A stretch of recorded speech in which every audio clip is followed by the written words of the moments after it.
Chase. Aye. Newberry. Here. We're going to ask to remove item number 3 from the consent agenda.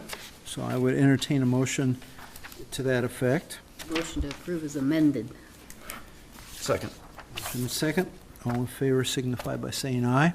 Aye. Opposed? Motion carries.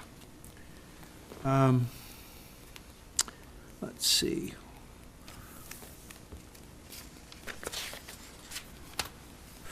I would entertain a motion to approve the consent agenda. So moved.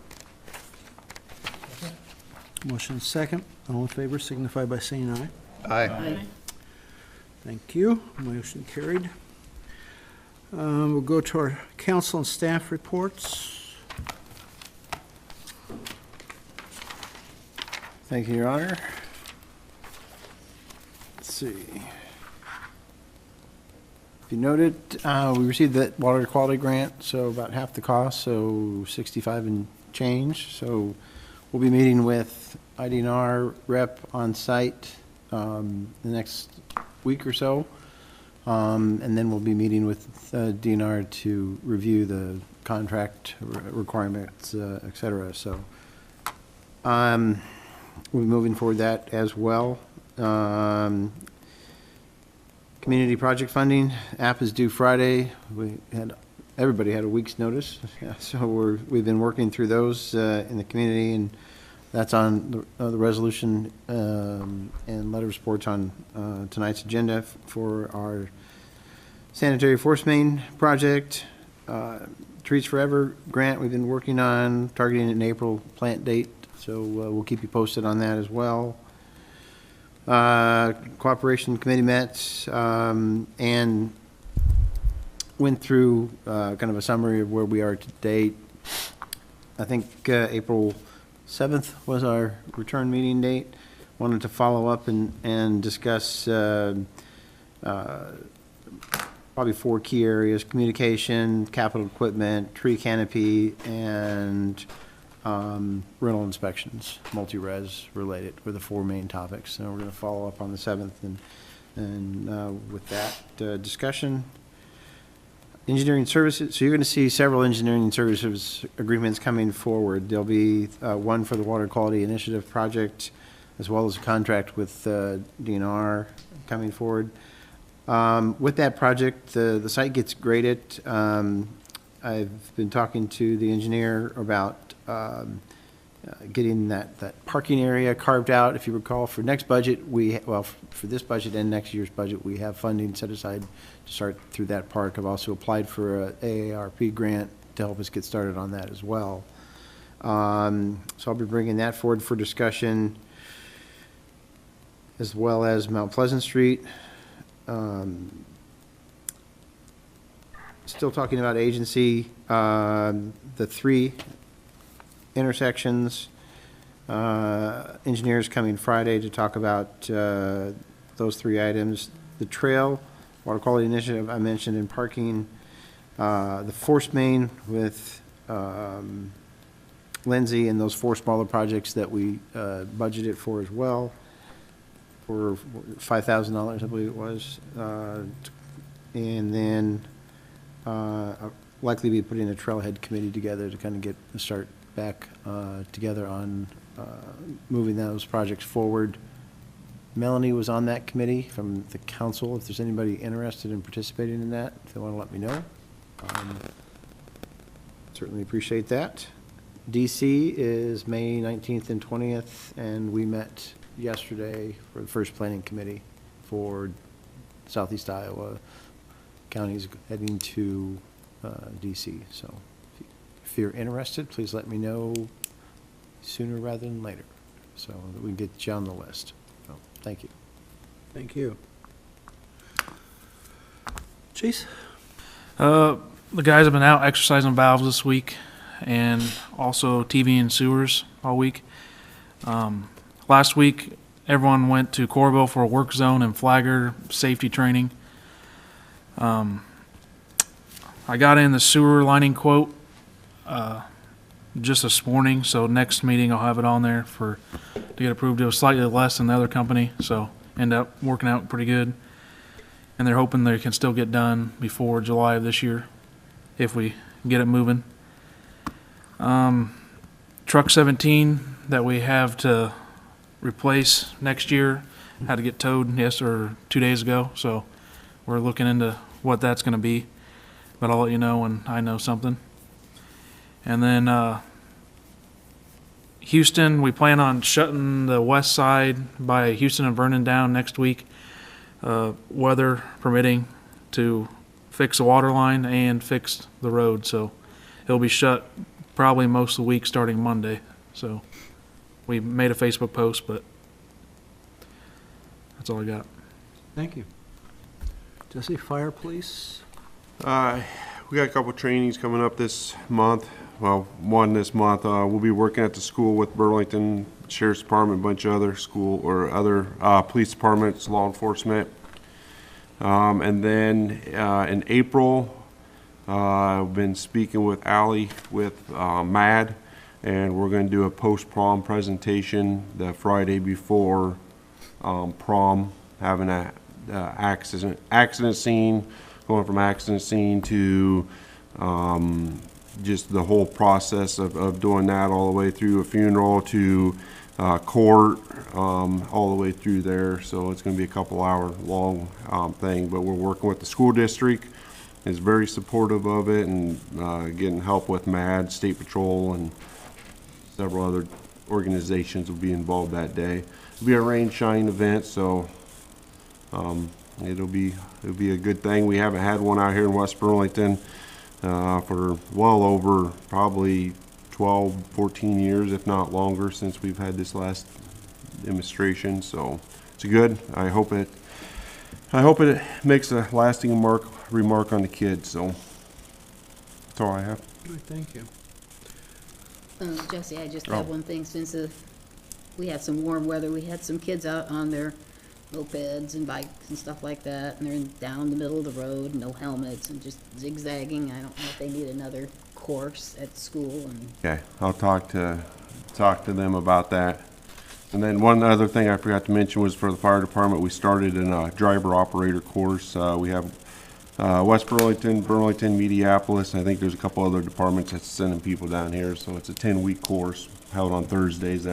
So if you see our trucks out driving around here in a couple weeks, we'll be out pumping with the new firefighters. So that's all I got. Thanks. Anything from you, Kelly? Anything for finance or? No.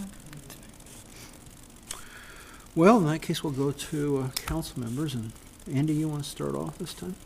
Chase, quick question. Do we have any kind of signage we can put up on Houston saying like, hey, next week this thing's going to be closed? Not. I can try to get something. I'm not sure. It'd have to be homemade because we don't have anything. That's one of those Talk to that Nick and see if they've got anything we can work with. something we could borrow or Something we can borrow. Yeah. not the end of the world, but if you had it, I feel like that would help people Yep. for that. Not everybody will see Facebook. Business of the Year, Thursday, March 19th. We're going to meet at 10:45 a.m. here at City Hall. And then we will walk or ride or bike or take vehicles or whatever to the winner and surprise them there at 11 a.m. So if you want to be part of that, 10:45 a.m. here at City Hall on Thursday, March 19th. And then we'll have a little reception at the winner. It'll be a surprise who it is. And then I need to have a discussion about fireworks for this year. So in 2024 is the year we went up to $12,500 for fireworks. And in 25, we stayed at the same amount, 12,500. That bought us about 1,600 total fireworks, 1,600 shots. This year, their costs are increasing about 30%, and they're passing about 15% of that on to us. So to get the same show as last year, about 1,600 shots, it would cost us $14,500. If we wanted to stay at the 12,500, it would be roughly 15% less of a show. I didn't write that number down. I think it's about 1,300. 1370 shells instead of the 1,600 from last year. So I don't care what all you want to do, that number comes out of hotel motel and is transferred over to pay for that. So if we want to stay at the 12.5, we can. If we want to go up to 14.5, we can. If we want to go somewhere in the middle, just need to know what to do. I'd go to 14.5 and keep it. We get such rave reviews about our fireworks. We certainly do. I don't have a problem with that. I would say, yeah. Right.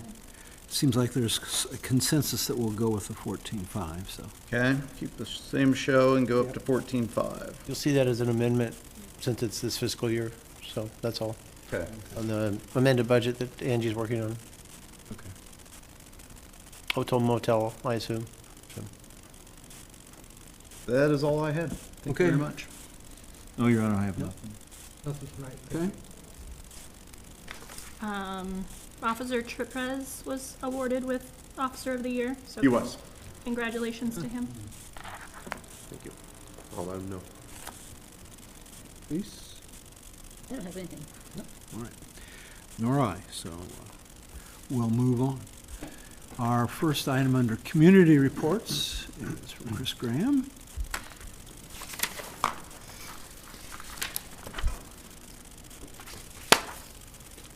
Therese got to experience her first steering committee meeting recently. What'd you think? I think I have to set my alarm again in about 2 weeks. Oh, my gosh. She I is had like retired for a long time. me, like me, not a morning person. Figure I'll just make sure you come up. Yeah, I okay? appreciate that.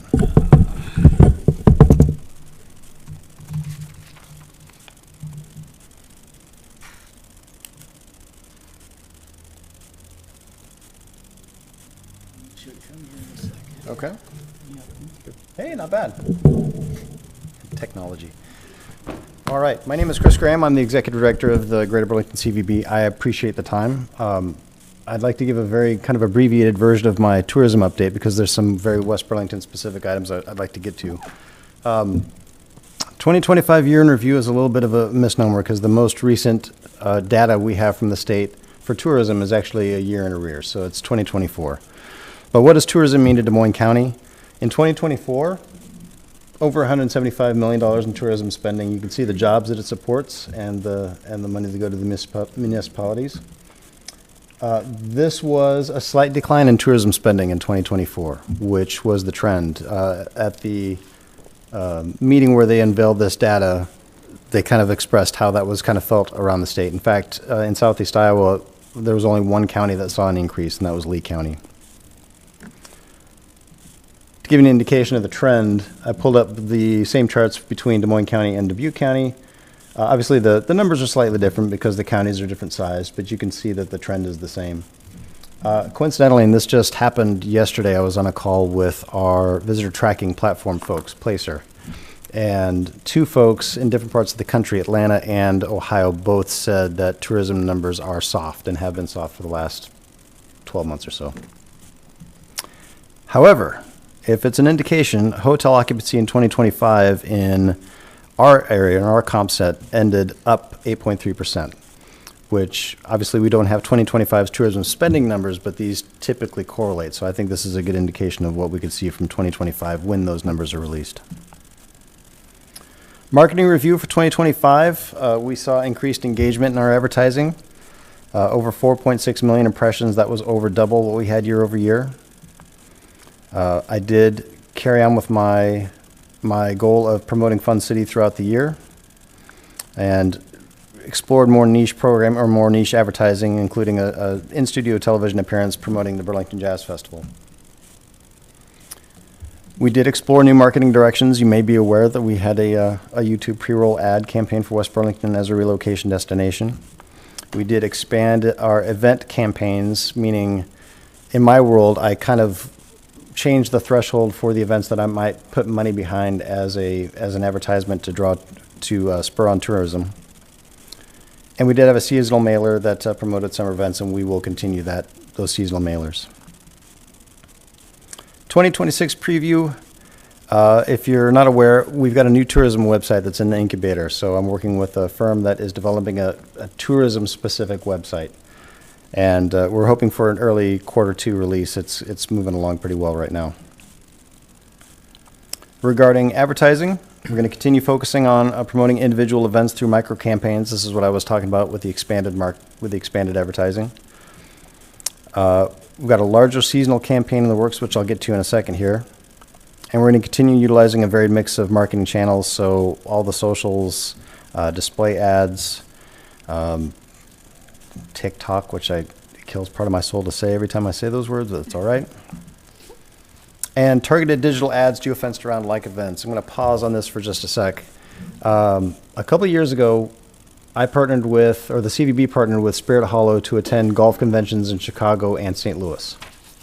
And while we were there, I contracted a company to run an ad campaign that was geofenced just around the conventions, so that anybody who went to those golf conventions, they saw an ad for Spirit Hollow.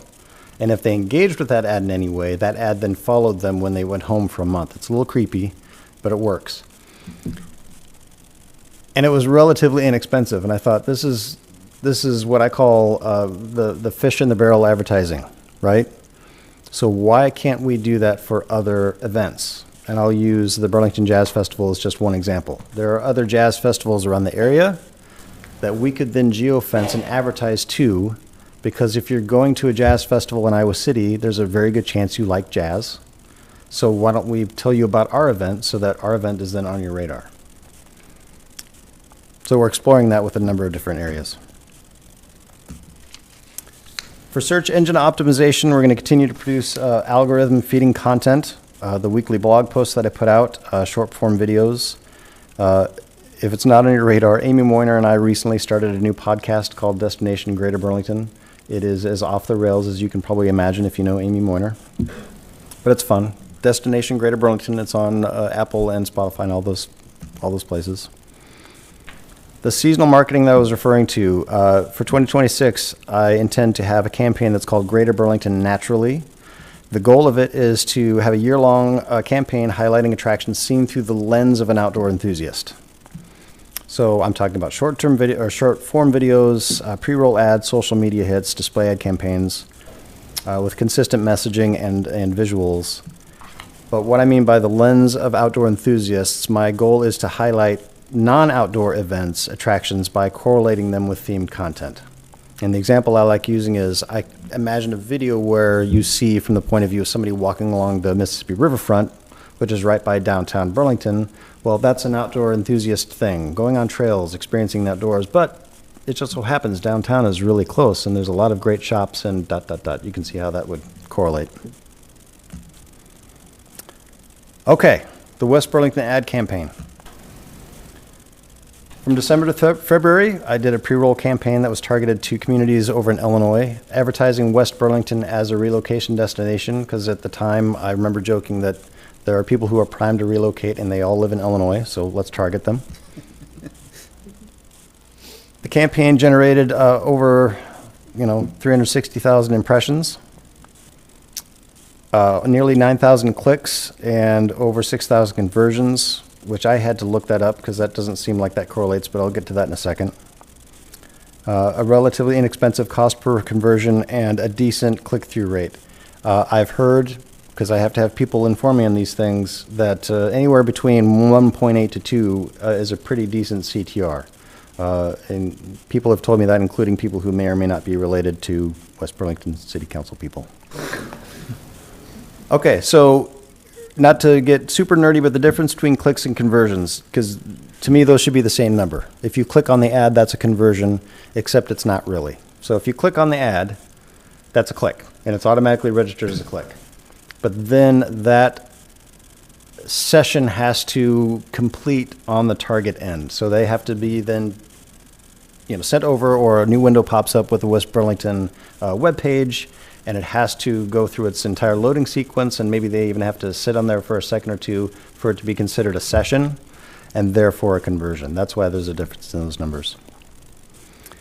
Al, I was going to say bad news. To me, it's not bad news, but the goal behind this relocation ad campaign was to then grow an audience to which I could retarget a second ad, to grow a number of people who are interested in relocating to West Burlington, kind of capture them as an audience, and then feed them an even longer video in the back end that further entices them to consider West Burlington as a place to move. Unfortunately, the campaign, there's a threshold in Google Ads that this campaign didn't rise above. So it never rose to the level of giving me what's called a retargeting audience. I did what I could to extend the window with which it captures that data, and it never crossed the threshold. That's okay. So the goal of the campaign wasn't realized, but I do recall sitting here talking to you guys about this campaign, and I said at the time, and I do believe this, even if it doesn't end up retargeting, or it doesn't end up in a single trackable person who clicked on it and said, I'm relocating to West Burlington, to me that's okay, because it still works as an awareness campaign. We still got West Burlington and the benefits of living and moving to West Burlington in front of a lot of eyeballs, and I think that's a win. So much so that I am exploring the idea of continuing this for Greater Burlington in general, just all the time. To me, we should be advertising all the time, Greater Burlington as a relocation destination, and we should be advertising that 24/7, 365. So we're exploring that now, and that was fed by this idea for this campaign. Chris, can I interrupt? Please. Don't you have to have somewhere to relocate to once you get here? When you're doing the advertising campaign? So Yeah. with our new housing subdivision, obviously, the senior housing is I think it's full at this point in time. We've got the multi-res, which is full as well, but now with 19 homes. The other aspect of it is quality of life and promoting amenities, quality of life that we have in the area.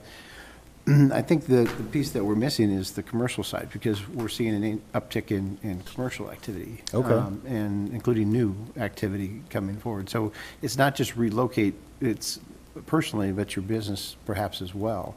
So I think and I have no idea if it's related to the activity here, but I have to assume that continuing to promote the community at large from both a residential relocation and a business relocation perspective should continue. Personally, I'd like to see it continue. I agree. And maybe it had some impact on what we're seeing. I agree. Today. I could foresee that being two different tracks of advertising in some way. I mean, maybe they wouldn't even look the same. Mm-hmm. But you remind me of a conversation I had with our marketing director when I proposed this idea of we should be doing this all the time. We should just have this campaign running all the time. And he agreed, but he brought up a very realistic, just a reality, which is we don't have a good location for people who are interested in engaging with that campaign for them to land and then be further engaged, right? West Burlington did a fantastic job of putting together a relocation page on your website. We got that together pretty quickly. But if we want that carrot to be as enticing as possible, we really need good content so that when they click on this ad, it goes somewhere where there are video testimonials. There's beautiful graphics and content that really show off West Burlington, Burlington, Danville, all those areas. Will your new website be that? It'd be a good platform for it, certainly. So that would be a good bed to plant that seed. But we need the content. I think there's a lot of content out there. It's just a matter of gathering it up. That's it.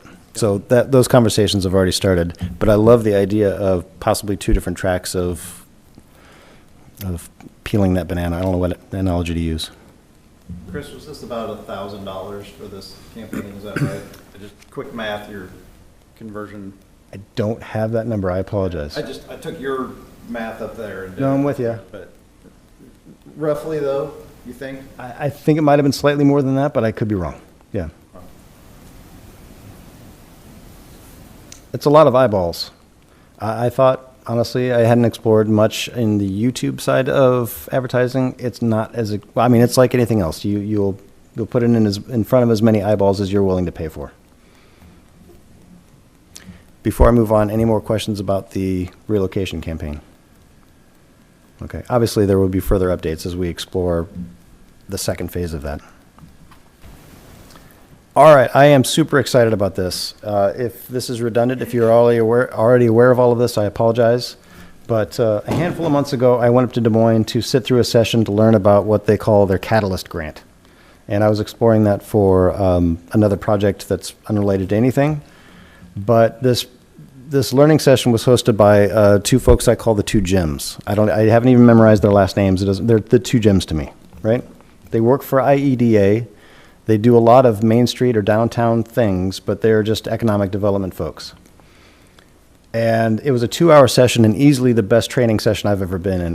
Literally 15 or 20 minutes into it, I thought, I wish Greg and Chad were both here, because they just started dropping pearls of wisdom regarding economic development that it was very impressive, right? So afterwards, when I learned that they've got a couple of programs that allows them or their cohorts to reach out into the community and kind of also, help spread their knowledge, I just jumped at the chance. They've got something called a downtown walkthrough that I scheduled for West Burlington on April 15th. I'll go through the itinerary and give my 2 cents on it. And it definitely has a point. It has a reason behind it and what they try to achieve when they're here. I just wanted to get them here. I'll be honest. I just wanted to get them here to walk around with you folks so that they can share their knowledge, so you can ask questions about them. And I'll get to that in a second, because Greg asked or made a suggestion I thought was brilliant. So on April 15th, the two gyms will be here. 1 p.m. they're going to meet with community leaders here, City Hall. 2 p.m. they're going to do a walk of downtown with those leaders. I'm going to put an asterisk on this because this is where Greg jumped in. 3 p.m. they're going to leave and go to dinner and kind of discuss the conversations and what they saw during the walkthrough, and then come back at 5 p.m. and do a presentation to the public again here at City Hall. And that is, I think that's a Wednesday, April 15th, right? Yes. Because We did it just ahead of council. right, Greg very wisely brought up, hey, let's do this so we can wrap up before City Council.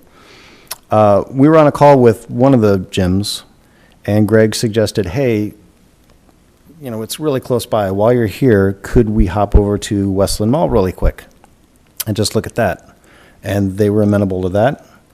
So I realize it's a pretty tight time frame, but I'm hoping they're a little flexible on this. I hope they're able to get here at 1 p.m., kind of do their initial conversation, and then get out and walk around and get to Westland Mall and kind of scope the scene so they can come in and impart their information, because I think it's going to be very valuable. Sounds like they know what they're doing, and they've been doing it for a while, so I don't Yeah. take them too long to. Quick funny story, and this is absolutely true. So we get there, and the room's full. There's a lot of folks there from across the state. And the first gym starts asking people where they're from. And I thought it was just an icebreaker, Burlington, okay. But he literally waited till he heard from almost everybody in the room, which was a little curious to me. Until into the training session, he started being very explicit about the Catalyst grant and other cities who have applied and have failed. And I think he did that so that he wouldn't talk bad about anybody in the room. You know what I mean? So he saw who was here so that he made sure he didn't step on any toes. Anyway, so that's April 15th. If you can put it on, it'll be that Wednesday, but if you have it on your radar, or could put it on your radar, I highly encourage you to be around to put your input, give your input, and to be there when they hopefully share whatever they find, because I thought it was brilliant. So I'm glad they're coming.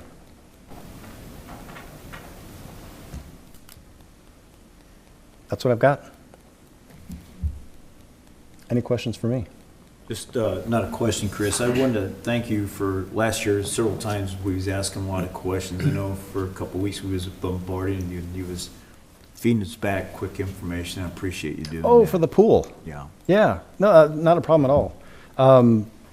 That's the platform to which I was referring earlier, which we've subscribed to now, I think, 3 years in a row. It wasn't guaranteed that we were going to continue with them, but we did. So if that opportunity arises again, and there's something that I can help with data-wise from that platform, I'm happy to do so. Chris, I just wanted to say thank you. I think that's the first piece of West Burlington focused advertising that the partnership's done that I'm aware of anyway. And so thank you very much for help put that together. I also want to say that I think it's great how much video content is getting created now. I can remember 3 or 4 years ago, one of the goals was that this year we're going to develop a video. And I believe I said, you mean a week, right? Or a day or Right. an hour or something. So it looks like you're doing a lot better getting that done as well. So thank you and the partnership. Getting better. Just, I want to hop back for a second because I could see a look on your face. Are you curious about the platform I'm talking about? Oh, a little bit. I'm not techie at all, so. That's okay. Yes. Okay. And I apologize if I went through some of that fast. The partnership subscribes to a platform called Placer.ai. It's not the only one that does this, but it's the one to which we subscribe that provides us with visitor tracking data. Okay. And through a series of relationships they have with cell phone companies and also credit card companies, they track where people go, and then they allow us to access that information. Very nice. It sounds creepy on the surface, but I will tell you, this company and other companies like it, they don't know who you are. And it's not that they get that information and shield it from me. They literally never know. So they get information, they know about you, but they don't know you.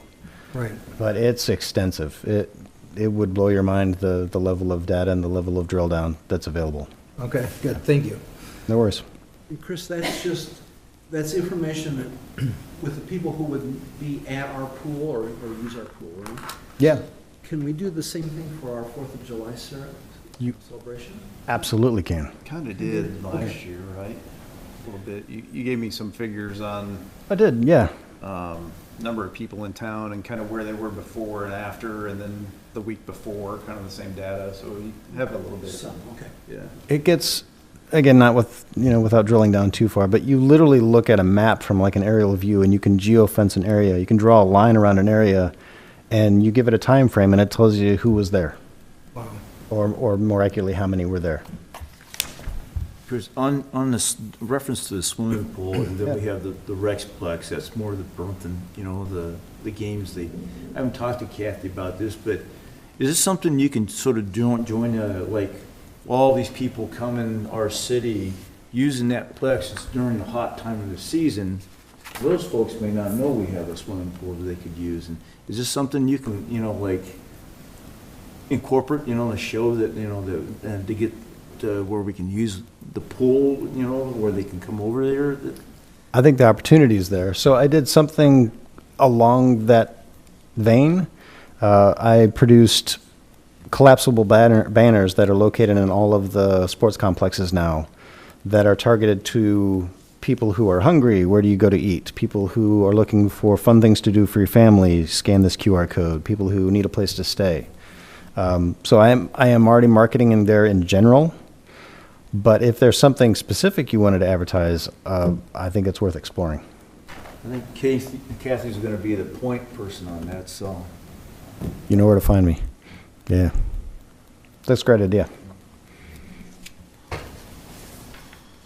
All right. Thank you very much. Thank you. Appreciate it.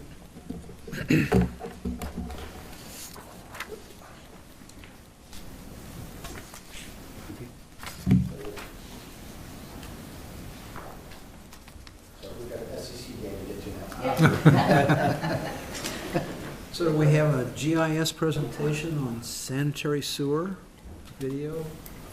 Yep, I'm pulling it up. While Chase is doing that, it just seemed like a good opportunity they've been utilizing the new camera quite a bit, and that camera is then, and the, whether it be photos or data or images or videos are attached to our GIS system. So one, wanted to just simply show you how that works with our GIS system, and then two, I just want to be able to show you a couple pictures and videos of that new camera that's in place and working. So that, yours. So we don't have all of them loaded on here yet, but this is kind of just the start of it. But all the yellow lines, it'll be highlighted what we've TV'd, and then we'll send it off to Austin, and he'll load it on here. But once it gets on here, we've never had a location of anyone's sewer services. And once you stick your camera in there, we can, as we go, we mark every single service we see, or any broken pipe or any tree root or anything. We mark it as we're in the pipe, and then he's able to put it on here. And now we can see where people's services are coming out, and it's already helped us dramatically with people needing sewer work. There's probably at least a person every week that's asking some question about their service, and now we can help with it. And so that just, if there's a broken pipe or something, we take a picture of it while we're down there, and that you can go right to the picture of whatever it is or where it's at on the line is where the X's are, and then you can see where there's different connections. What's the roots tap? Is that roots of a tree? Is that? Yeah. Can you show that, what that looks like? Yeah, if I can find it. Fortunately, I have to see that one daily. The older the house, the more roots.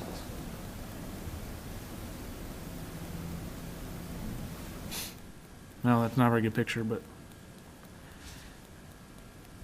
see if I can find a better one. Chase, is this layer going to be public, or do you have to have a special login? Well, right now it's all on It's all in the back end right now. on our end. All of our connection information and curb box locations are on the back end. It's just, you don't want people to get on there and think it's an actual location, the actual measurement, and start digging or messing with things, really. But But they're more than happy to work with people if they want to contact us and they have questions and. so here's the line that we're getting relined. We got a video. I clicked on it. It has a link to YouTube, and it'll open it up, and then there's the video of the line. And I mean, it's long. We're not going to watch it, but just an example. Walking through, and the guys will see that broken pipe. They'll turn the camera around, take a picture of it, and mark it, showing that's where it breaks at. And then I was just talking to Austin today, and he's going to make it so if we get in a line like this that needs lined, we're going to mark it showing that it needs lined in the future, and so then we at least have an inventory of what needs to be done. So it'll be marked and be a different color, so then we know what we need to do in the future. So this then you can pre-plan and not have to worry about being on Christmas Day out there in sub-zero water. Well, this is the reason we see this is because of the camera. If you see that broken pipe, Yeah. that's underneath the house. So if it ever were to break, it wouldn't be fixable. So that's why we're aligning it. And it was caught because of the camera. So Wow, that's awesome. So definitely paid off for you guys then. yep. And like I said, we've met a lot of people already since we've got it doing service work, so we can mark their service, so they know where to dig. Because before there's no way to mark it. So. But in addition to your regular maintenance, now they'll be able to pre-plan, and, as you say, or repairs, identify maintenance that needs to be done sooner rather than later, cracks, alternatives. So when we were looking at the sewer that was going to be aligned, and you found one location recently where you had to, that was full of cracks and needed to be repaired. Yep. I don't remember where that was, but. Well, this was one of them that started that, but the other one was on Houston, but I don't know. It looks like it definitely helps then also when you're doing your budgeting then too, right? Because. Well, that's what I was saying about the sewer lining. So we're gonna have everything rated, so then you know what needs to be done before. Wow. I think it was one of these, but I'll just pull up a picture. So that one video you showed, was that the clay bird type? Was that clay type? Yeah, it almost all is. All of it's And clay. is it ours, or is it the person's connection? It's ours. And it goes under a house? Yeah. Yep. Huh. But With this, obviously you have to deal with this stuff all the time. Is this public info where if they at least request it, we'll give it to them, like Yeah. where their connection meets? Yep. If they get a hold of us, we will show them this, and most of the time we'll go out with the camera. And we've had a handful of people that will meet us out there, and they'll watch a video with us, and we'll show them exactly whatever they need to see. We just did it Rick Raleigh last week. So, A lot of times I just need to know where it connects, yep. you know, and actually the depth that you have on there is important too, of how deep it is. Yep, and our locator will locate it, I mean, not exact, but close. Yeah. So if you find the service, and we can take our locator out there, it'll mark it and show how deep it is and everything, so. Is that, are you talking about like for our part or for the homeowner that's gonna do it? A lot of times it breaks at the connection to our part, so knowing exactly where that connection is, or at least close, and about how deep it is, that's important. And it also, people say, well, your sewer's clogged. And now we can go out there and we can either say, yes, it is, or we can go to their service, and if you can look up in their service, and if it's full, I mean, you can say that's something that you need to take care of. So it kind of covers us as well, so. I think it was a good investment. Oh, very good investment, yes. I really like the mapping of it. Long term, that'll be a lot of use. Yep. And Very useful. we probably have another dozen that need to be put on here, but that's kind of what they've been working on the past couple weeks. They've started at areas that we knew we had a problem just because of issues in the past, but we never really knew what was going on. So that's where it started. And Have then you done right out here, like Broadway? we have not.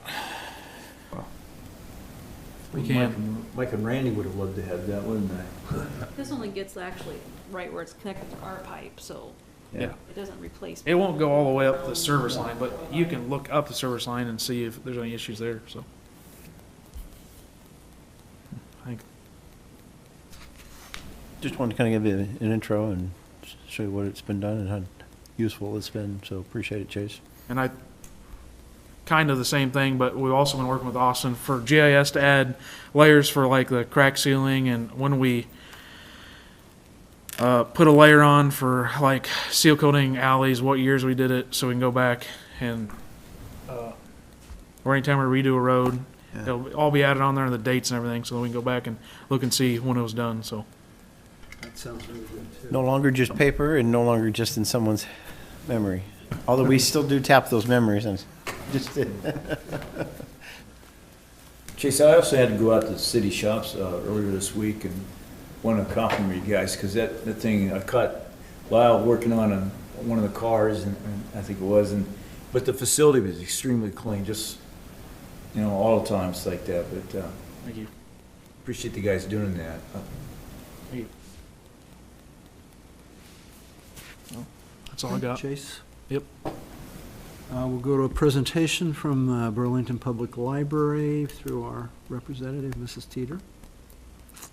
I'm sorry, I don't have any cool images to show. That was really interesting. Almost anything's cooler than a sewer line. Yeah. I know. It was really fascinating. It's Cool, good to know Chase, that you we did cross that. the line when you're like pumped about these sewer lines. I'm surprised you didn't run across raccoon in there or something like that, you know? Oh, it's still early. It's more down That's better. Yeah. Well, I thank you for allowing me to speak tonight. Originally, I had planned to present a quarterly report to the council next month, and maybe I would have a PowerPoint for that. I don't this evening. But there is a pressing issue affecting how the Burlington Public Library will be able to serve the people of West Burlington, especially the children. And that is what has brought me here to speak to you this evening. As you might know, the Iowa legislature has been considering bills, among them HF 2622 and HF 2324. I have copies of those with me, but one of them is 7 pages long, and I'm not going to read through those, but I do want to point out some key features of those bills. Would you mind giving those numbers one more time? Oh, HF 2622 and HF 2324. Thank you. I did bring, I went on the the state government website and printed those. Some of them didn't, aren't as clear because they're talking about removing a section and then putting in a section, and without knowing what that section was, it's kind of vague. But I do have those, and I'll give those to Kelly if you want to have copies made. So. I can look them up too as the.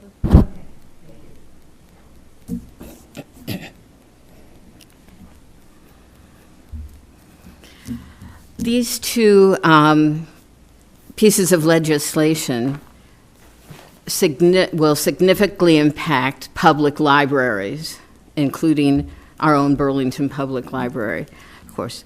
They have already passed through the funnel and will be voted on by our state representatives on March 20th, hence the need to act pretty quickly. If those measures pass, the bills then will go to the Senate for approval, and if they're approved there, signed into law by the governor, and they would go into effect July 1st of this year.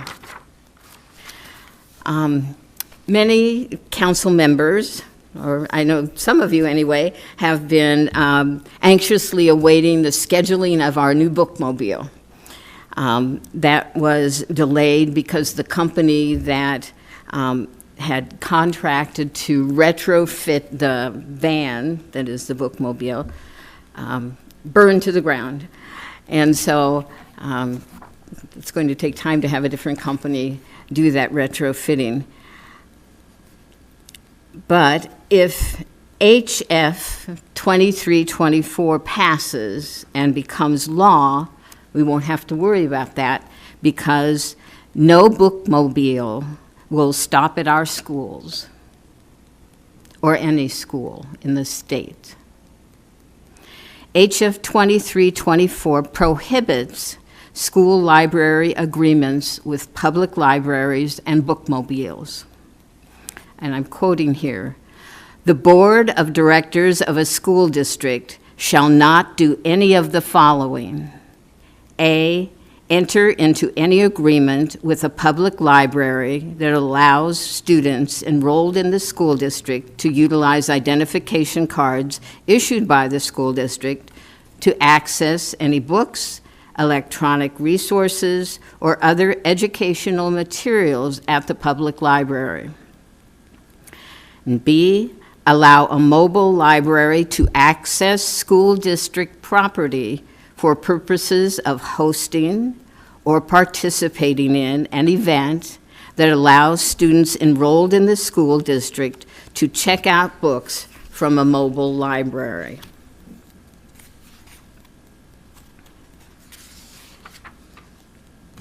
So you might want to think about that for a moment.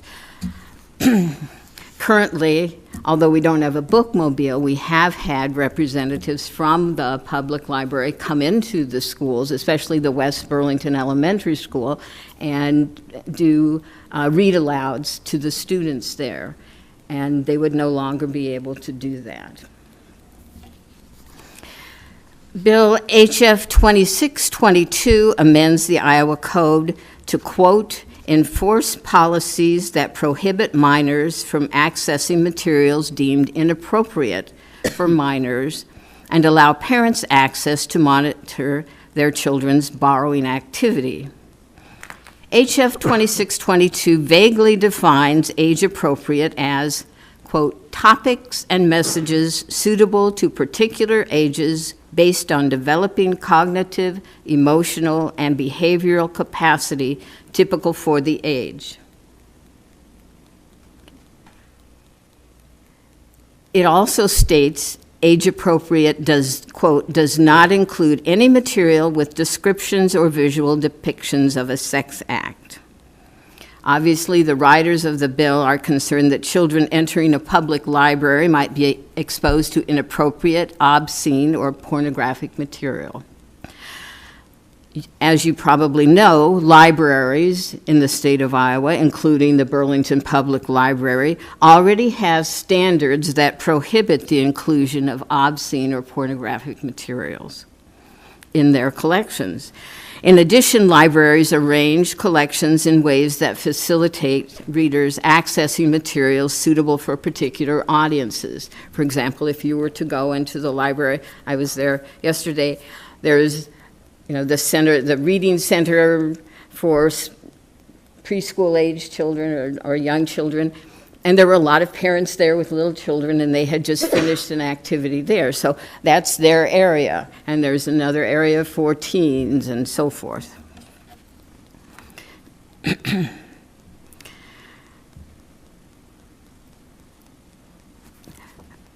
Another item that this addresses, which I think has already been addressed by the procedures in place, is parents and guardians already have options for supervising their children's use of library resources. Financially speaking, beginning July 1st, 2027, quote, each city and each county within the unincorporated area of the county shall levy a tax of at least 6 3/4 cents per $1,000 of assessed value on the taxable property or the monetary equivalent thereof when all or a portion of the funds are obtained from a source other than taxation for the purpose of providing financial support to the public library that provides library services within that respective jurisdiction. And I don't know how that ties into the financial agreement that West Burlington has with Burlington, because I don't know. I know that there's a set of amount that we pay for services through the Burlington Public Library, but I don't know in terms of the taxation. That's something maybe City Council knows. If, however, public libraries are found to be in violation of the age-appropriate policy, local tax funding will be withheld from the library. HF 2622 also prohibits any reference to the American Library Association or the Iowa Library Association standards. Currently, the standards in use require cities with a population over 15,000 to hire a library director with a master's degree from an ALA accredited institution. But that will stop. In addition, this proposed legislation removes the Library Bill of Rights, which was written by a Des Moines Public Library director, Forrest Spaulding, in 1938, and that's been a part of state standards for libraries ever since. I do not have a copy of that bill with me, but if you are interested in looking at the Library Bill of Rights, you could contact Burlington Library Director Brittany Jacobs, and she can provide that for you. Another section of the bill removes governance of libraries from library boards and moves all control to city councils, effective July 1st, 2026. This will definitely impact communities contracting with the Burlington Public Library. Right now, I'm a liaison to the board from this city council, but there won't be a board. I don't know if I can sit in on city council meetings and have any input there or not. Another requirement in the bill is that all materials in a public library collection must be reviewed and deemed age appropriate or not, and all determinations must be affirmed or denied by the city council. So that means looking over all of those materials. Currently, there are 180,000 books in the Burlington Public Library. I don't know how long it will take for people to read and determine the appropriate age level for all of those books, but I don't think that will happen very quickly. Until that's done, this would in effect close the library to children and youth under the age of 18.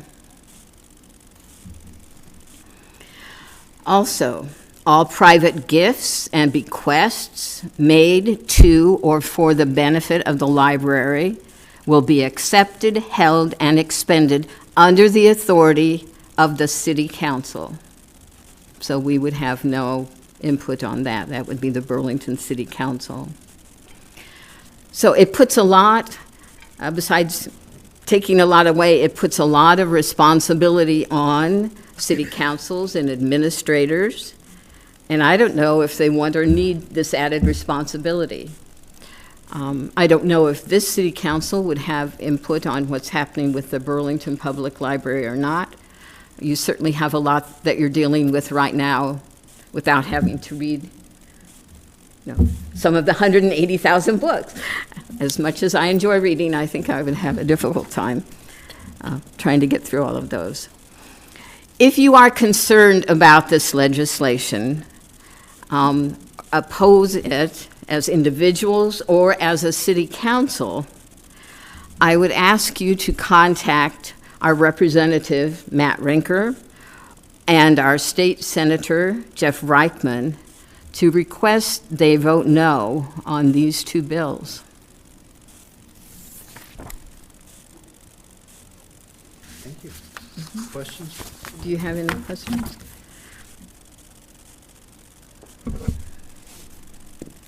Effectively end the summer reading program. It would, yes. I think that is correct. Thank you for bringing it to our attention. I beg pardon? Thank you for bringing it to our attention. Oh, you're welcome. It's not news I'm happy to share, but something of which we need to be aware.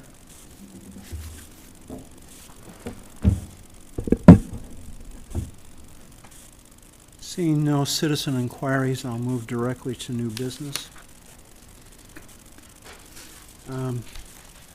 Consider entering into legal services engagement agreement with Dorsey in connection with the city's proposed general obligation borrowing. Motion approved. Second. Motion and second. Any discussion? Seeing none. I don't need a voice. No. All in favor signify by saying aye. Aye. All opposed? Motion carries. Go to number 2. Consider a resolution setting a date for public hearings on proposals to enter into general obligation loan agreements and to borrow money there. Motion to approve with, is it April 1st, is that correct? Motion to approve with April 1st as the date. Second. Motion and second. Any discussion on this? Just a reminder that the language is general, water, sewer, streets, all those kinds of things, and the items included in the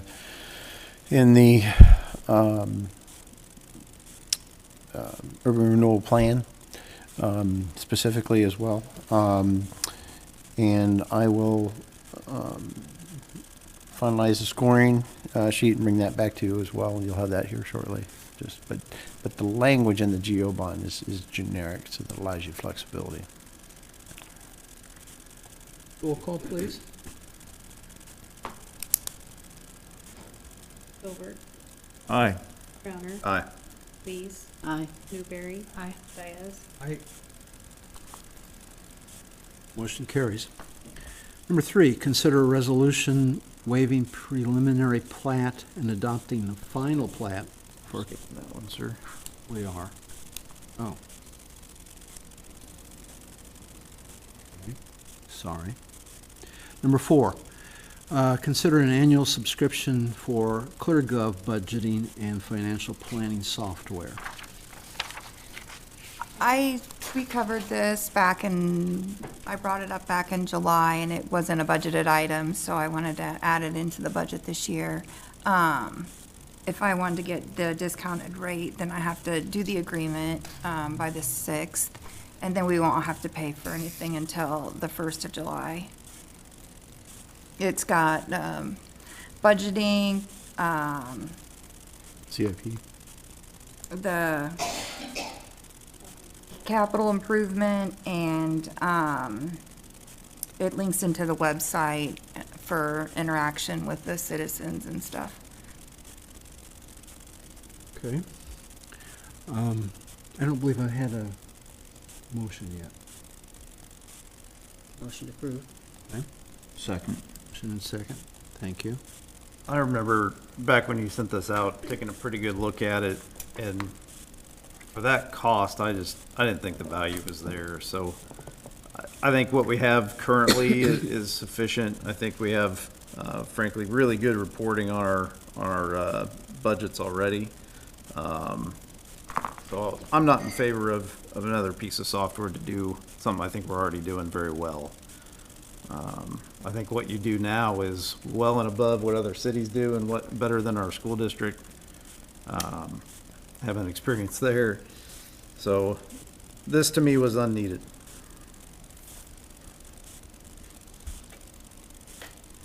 Angie, is the stuff that you do now, is that just you doing it on a spreadsheet? Or is there a program you use? We do it on our the software, and a lot of times they do it in a spreadsheet, put it in the software, vice versa. But there's nothing we pay for right now that you're using, or there is? The Tyler, it's what everybody. It's our financial software system Oh, okay, gotcha. that we use Just a portion of that. for everything, in addition to Excel spreadsheets. Probably the best, and you may have a different one. If you're going to look at a site, I'd take a look at Bondurant's site. They utilize this software for budget, capital improvement planning, their public-facing component as well. So that's probably one of your better sites to look at unless you have an alternative. Bondurant's the one that they sent me to. Yeah. What about time consumption, Angie? Does it help you in that area, time management and everything?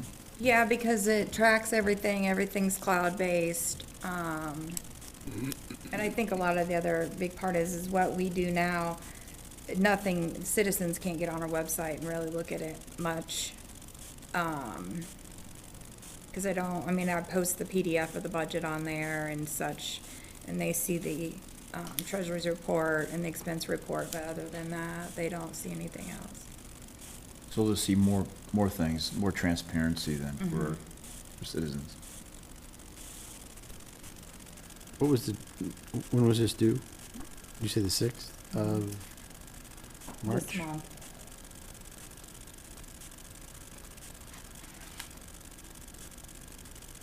It doesn't have any customer facing No.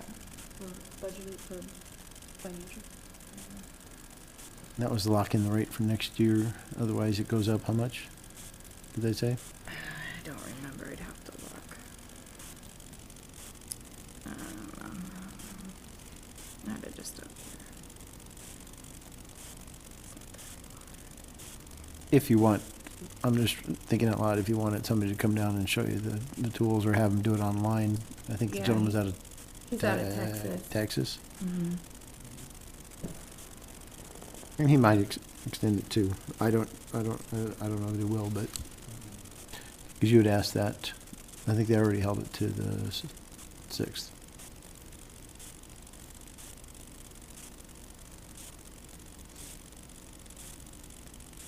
I haven't used ClearGov. I used OpenGov before, which is Burlington is moving to utilize OpenGov.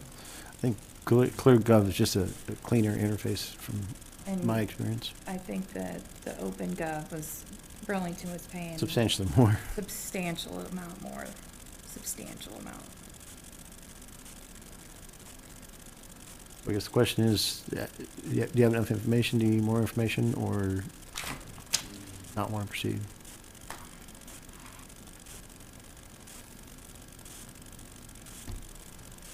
Where do you want to vote? Okay. I'm good. Well, Kelly, would you do this one as a roll call, please? Crowner, No.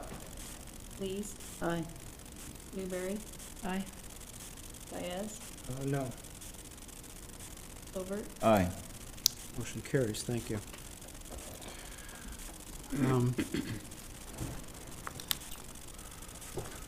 Number 5, consider a resolution setting the date. We're missing number 3, the preliminary plat. We skipped it. We moved from the consent agenda. Yeah, it was this one I removed here. Clerk's monthly financial Well, report I'm for all, January. yeah. So I should go back to number 3. I just was gonna explain, this was for the preliminary, this was the final plat for, Cousin Eddie subdivision, which is where the, RV park is gonna be. And they were just trying to get their paperwork settled with their attorney and different things, so they went past the 60-day window, that the recorder's office will accept the resolutions. They want it dated back, they won't accept something dated back at least 60 days. We just updated the dates on the resolution and plat, just so they can proceed with recording it. Council's already approved it, there's no changes, they just needed an updated date. Okay. All motion to approve. Motion and support. Roll call, please. Newberry. Aye. Diaz. I, Covert. Aye. Crowner. Aye. Lees. Aye. Motion carries. So now I can go to number 5. Consider resolution setting the date for hearing and letting, approving the form of notice of hearing, approving the form of notice to bidders, and approving proposed plans, specifications, proposed form of contract, and engineer's opinion of probable costs for the Pat Klein water main replacement contract. Motion to approve with the hearing set for April 15th. Second. Motion second.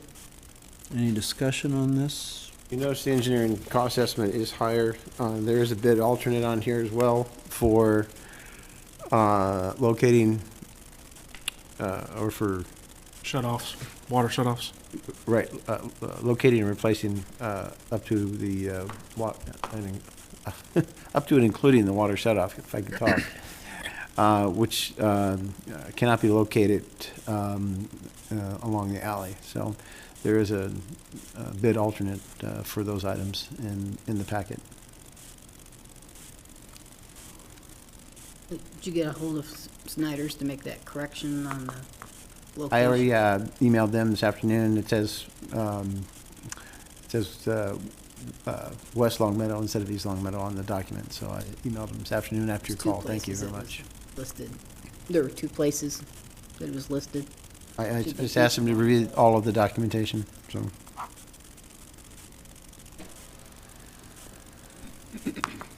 Roll call, please. Newberry. Aye. Diaz. Covert. Aye. Crowner. Aye. Lees. Aye. Motion carries. Number 6, final item. Consider a resolution and a letter in support of an application for fiscal year 2027 community project funding for the force main replacement project. Motion to approve. Support. Motion and support. I thought this was a really well put together letter. I think it has a lot of good points to it about how large that project is for our size of a town, and so thank you all for putting that together. I think it's well written. Thank you. We've got about, I've got 5 or 6 different versions depending on what needs to be happening. We'll have letters of support from, Amy has submitted hers, Taylor Collins, I asked Mayor Billups yesterday and vice versa if they submit, Mike Norris, Regional Planning. Our letter, Chase and I put together a letter, as a separate letter as well, as the one coming from the council. And so I'll be filling out the application and then sending an email with the supporting documentation. Kelly updated the handout that we'll take with us to DC as well. But there's a lot of good data in there. And we utilized the 212-inch version that's in the study. Now that engineering service agreement will be coming forward, and there, we may find out additional information with the final design as well. But I really like the two 12-inch option, as it allows us to do repairs and maintenance on a regular basis. And we won't be filling any air release valves in with concrete in the future either. So we'll make sure that doesn't happen. But but it's a good project. It's a critical project for our community with a high cost attached to it. So I think it's a critical project, and I hope we can make our case, so. Okay. Roll call, please. Diane, I, Covert, Aye. Crowner, Aye. Lees, Aye. Motion carries. Seeing no citizen inquiries, I'd entertain a motion to adjourn. So moved. Support. Support. All